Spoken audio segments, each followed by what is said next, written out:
നമസ്കാരം, media vision വാർത്തകളിലേക്ക് സ്വാഗതം. കേരള ഗസറ്റഡ് ഓഫീസേഴ്സ് അസോസിയേഷൻ ജില്ലാ സമ്മേളനത്തിന് മുന്നോടിയായി മയക്കുമരുന്നിനെതിരെ കൊടുവള്ളിയിൽ പഠന ക്ലാസും റോഡ് ക്യാമ്പയിനും സംഘടിപ്പിച്ചു.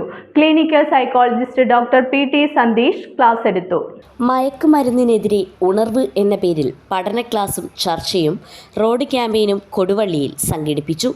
Kerala gazetted officers association Kozhikode ജില്ലാ സമ്മേളനത്തിന്റെ മുന്നോടിയായി താമരശ്ശേരി ഏരിയ കമ്മിറ്റിയുടെ ആഭിമുഖ്യത്തിൽ നിരോധിച്ച മയക്കുമരുന്നുകളുടെയും ലഹരി വസ്തുക്കളുടെയും ഉപയോഗം സമൂഹത്തിൽ വരുത്തുന്ന സ്വാധീനം എന്ന വിഷയത്തിൽ കേരള ആരോഗ്യവകുപ്പിലെ പ്രമുഖ clinical psychologist doctor PT Santheesh class നയിച്ചു. കൊടുവള്ളി സർവീസ് സഹകരണ ബാങ്ക് ഓഡിറ്റോറിയത്തിൽ നടന്ന ചടങ്ങിൽ ഏരിയ കമ്മിറ്റി സാംസ്കാരിക വിഭാഗം കൺവീനർ C. സന്തോഷ് സ്വാഗതം പറഞ്ഞു. ജില്ലാ സെക്രട്ടേറിയറ്റ് അംഗം ഡോക്ടർ ദിജേഷ് ഉണ്ണികൃഷ്ണൻ അധ്യക്ഷത വഹിച്ചു. Thamarassery area secretary AV Girish Kumar ചടങ്ങിന് നന്ദി പറഞ്ഞു. തുടർന്ന് കുട്ടികൾ, യുവാക്കൾ, മുതിർന്നവർ എന്നിവരിൽ വരുന്ന സ്വഭാവ വ്യതിയാനങ്ങൾ, സാമൂഹ്യ മാധ്യമ സ്വാധീനങ്ങൾ, ഗെയിം അഡിക്ഷൻ തുടങ്ങിയ വിഷയങ്ങളെക്കുറിച്ചുള്ള ക്ലാസും ചർച്ചയും നടന്നു.